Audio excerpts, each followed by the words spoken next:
picking this back up with Kalle Sauerland. Kalle, you're in the middle of telling us about styles making fights, especially in this one. Yeah, like I said, because it's been received so massively and well. You've got to look also a little bit further at what actually awaits us when that bell goes, and I think their styles are really going to blend as well. I think Josh is so variable, technically fantastic fighter, huge ring IQ.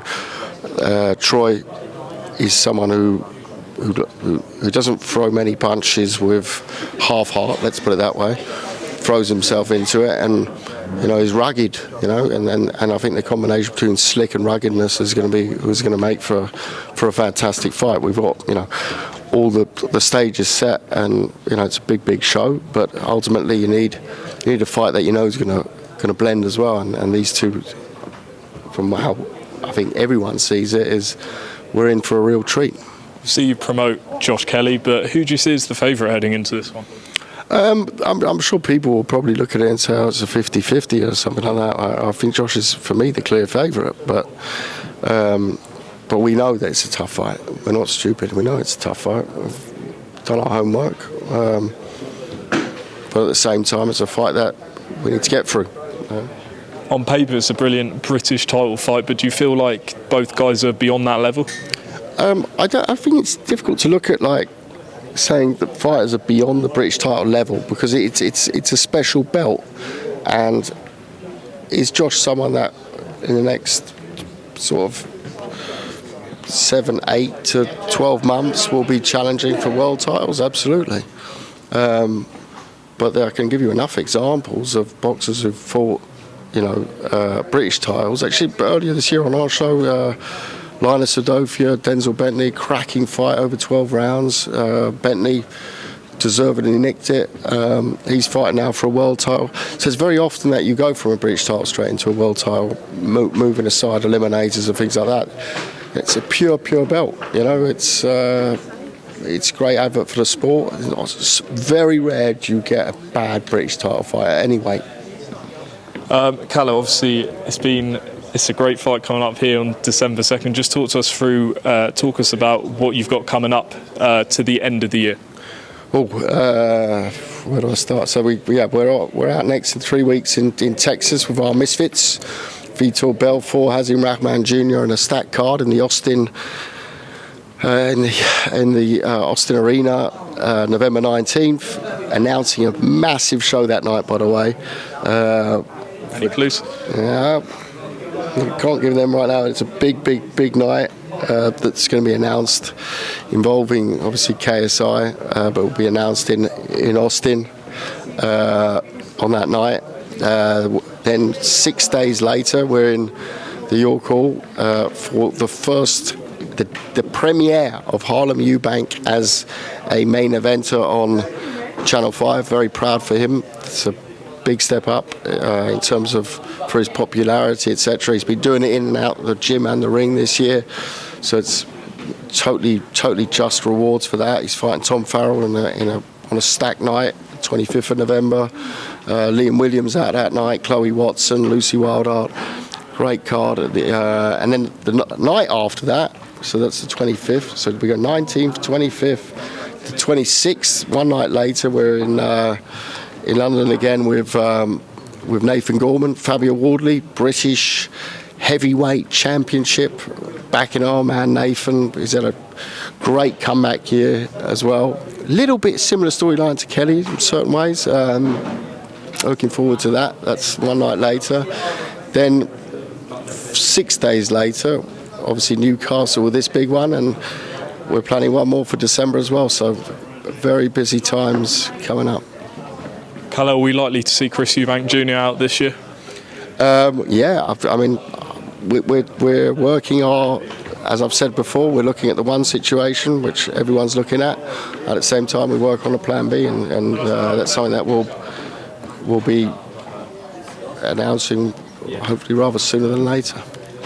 How much is Billy Joe Saunders in those plans potentially for next year? For next year, for next year, absolutely, we'll be looking at that. It's not the primary focus now. I think Billy's on the comeback trail. That's great. But for, our primary focus for next year is also the Golovkin fight, which has always been at the forefront of our minds. But right now there's a lot of things going on, which we, as everyone else, waits to see results on. And at the same time, we have our plan Bs to work on. Obviously, we are waiting to hear about the Conor Benn situation, specifically the B sample. Just for fans so they know, do promoters, as in yourselves, get informed of that at some point before it gets made public? It's a situation, you're talking to the wrong side, we're the other party, so we will wait and hear what the findings of this investigation are.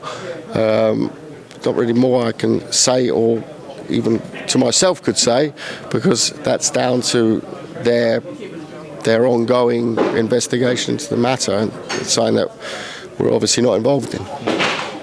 One fight that is going down the day after this fight is Fury-Chisora against Tyson Fury. Obviously, you've worked with Derek in the past. What do you think of this fight? I get the negativity around it. If someone's beaten the other guy twice quite convincingly.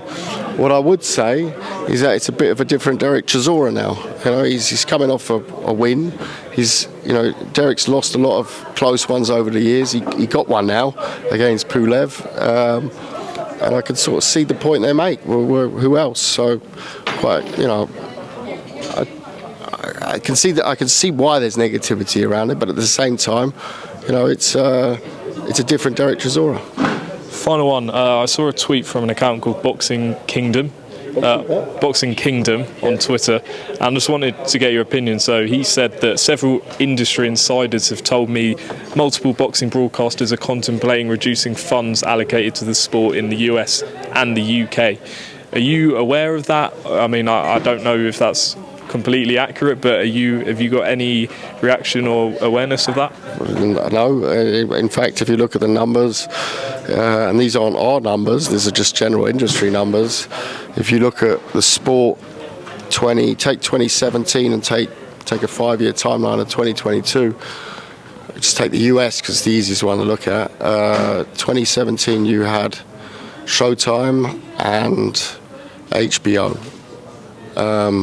And their pay-per-views on top of that, of course. I would guess, and it's a Kalle guess, but it's roughly around $70-80 million a year. You then look at 2022, you have DAZN, ESPN, Fox, Showtime, you lost HBO. I would once again guess that those yearly revenues into the industry without pay-per-views is probably around $300 million, $400 million. So, I'm not sure where those. It's not like the industry has one number and it's come out. It could be that broadcaster's cutting. I've got no idea about anything to do with that.